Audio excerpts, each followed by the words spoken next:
व सलाहकार, जिन्हें सभी बच्चे प्यार से कहते हैं नमस्ते दद्दू।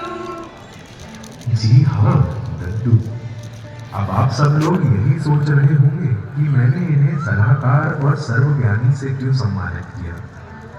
हमारे प्यारे दद्दू किसी में भेदभाव नहीं करते हैं। बच्चा हो या बूढ़ा, सबको प्यार के तौर पे ये सलाह तो दे ही देते हैं।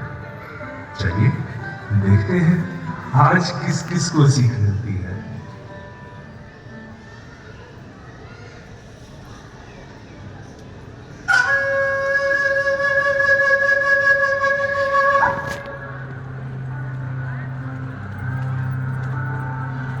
दत्तू,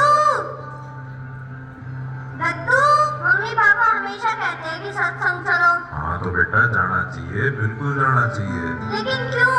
जब मालिक हर जगह होते हैं तो हमें वहाँ जाने की क्या जरूरत है? मुझे नहीं जाना। और सत्संग भी तो है, वो भी तो कर सकते हैं आप।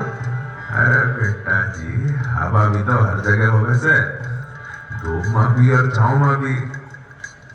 कभी दिखी से नहीं तो बस महसूस होती है। वाह, बिल्कुल सही पकड़े। उसी तरीके से जहाँ सारे सत्संगी इकट्ठे हुए हैं ना, वहाँ मालिक की मौजूदगी हमेशा हो गया है। लिखवा के ले ले मेरे से। और एक बात बताऊं, वहाँ की बात ना कुछ और ही हो गया है। दिखती कुछ ना है, लेकिन बेटा महसूस सब होती है। लेकिन वहाँ जाएगा तभी तो पता चलेगा। क्या समझे?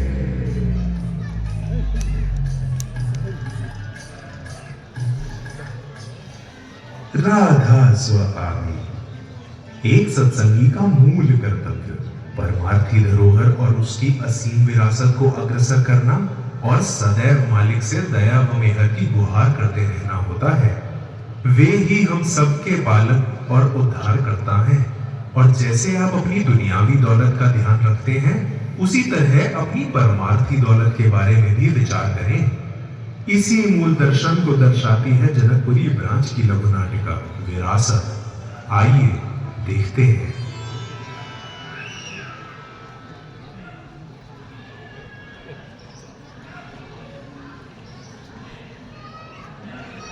अरे संडे को सुबह सुबह कहाँ चल रही है? सत्संग नहीं जाना क्या? अरे बॉस ने सुबह सुबह की मीटिंग रख दी है यार। हम नौकरी वालों के लिए क्या संडे और क्या मंडे है। और बच्चों की सीआरसी क्लास का क्या? वो कौन अटेंड करेगा?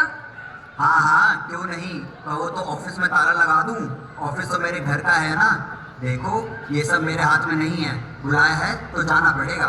ये मीटिंग आप मंडे की रख लीजिए, तो बच्चों की सीआरसी क्लास और सत्संग अटेंड हो जाएगा। देखो एक काम करते हैं, तुम आज सत्संग ऑडियो मोड पे घर से ही अटेंड कर लो। हम ब्रांच सत्संग अगले संडे चलेंगे। अगले सप्ताह। ऋतु, ऋतु, हाँ जी आई। कल सुबह ब्रांच सत्संग चला है। तुमने बच्चों की यूनिफॉर्म तो प्रेस कर दी है ना? हाँ पर वो क्या हुआ? बनारस वाली बुआ है ना, वो सीढ़ियों से गिर गई, उनके पैर में मोच आ गई। उनसे मिलने नहीं जाना क्या? अरे हाँ, वहाँ भी तो जाना पड़ेगा। उनका हाल के ठीक होने के बाद लेंगे। वो आपको तो कुछ नहीं, मुझे ताने मार के खूब सुनाएंगी। यहाँ मेरा पैर टूट गया और बहू मिलने भी नहीं आई। सत्संग में बहुत टाइम लग जाएगा।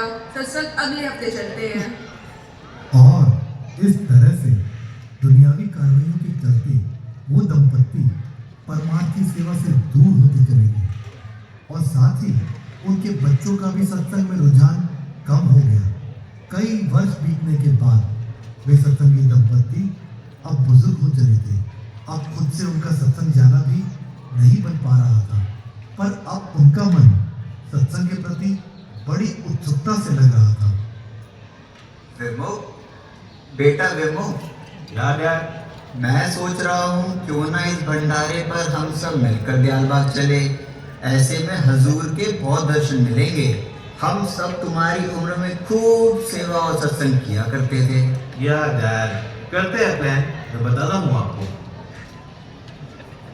और इस तरह कुछ दिन बीत गए और दयालबाग जाने का समय आ गया। बेटा फिर कल सुबह की तैयारी हो गई है? ब्यालबाग तो चल रहे हो ना?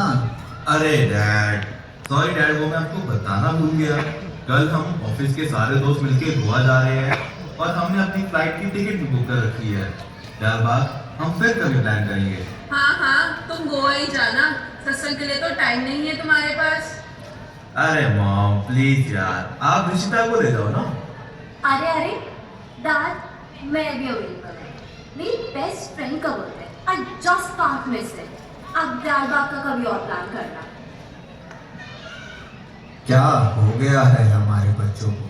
सत्संग से तो बहुत दूर हो गए। एक दिन बाजार में मानव अपने बचपन के दोस्त सहज से मिलता है। अरे सहज भाई साहब, बड़े दिनों बाद, बड़े यंग लग रहे हो अभी भी। अरे यार, हम भी अभी कहाँ बूढ़े होने लगे। इतने दिनों बाद मिलकर बहुत अच्छा लगा है। और बताओ भाई, क्या चल रहा है लाइफ में? बस मानव भाई साहब, क्या बताएं, एक छोटा सा बिजनेस है, दाल रोटी चल रही है। यहीं ग्रेटर कैलाश में ही रहता हूँ। हम दो मियाँ बीवी आराम से रह लेते हैं। सहज भाई, ग्रेटर कैलाश में रिहाइश और छोटा सा बिजनेस। तुम्हारी मजाक करने की आदत अभी भी नहीं गई है। और बताओ, बाल बच्चे कैसे हैं? बस भाई, भगवान का दिया सब कुछ है। दौलत है, शोहरत है, इज्जत है, पर यह विरासत देने के लिए कोई वारिस नहीं है। बस हम मियाँ बीवी और ये दौलत बिना वारिस के। और तुम बताओ, तुम्हारी क्या कहानी है? हमारा क्या है भाई, वाइफ और मैं दोनों सरकारी नौकरी से रिटायर हैं। एक छोटा सा घर और 2 बच्चे हैं। 2 बच्चे? तुम्हारी विरासत के वारिस। बहुत खुश नसीब हो भाई तुम। चलो मिलते हैं फिर कभी। ठीक है भाई, कभी आओ, भाभी और बच्चों को भी लेकर आना घर पे। हाँ हाँ जरूर, क्यों नहीं।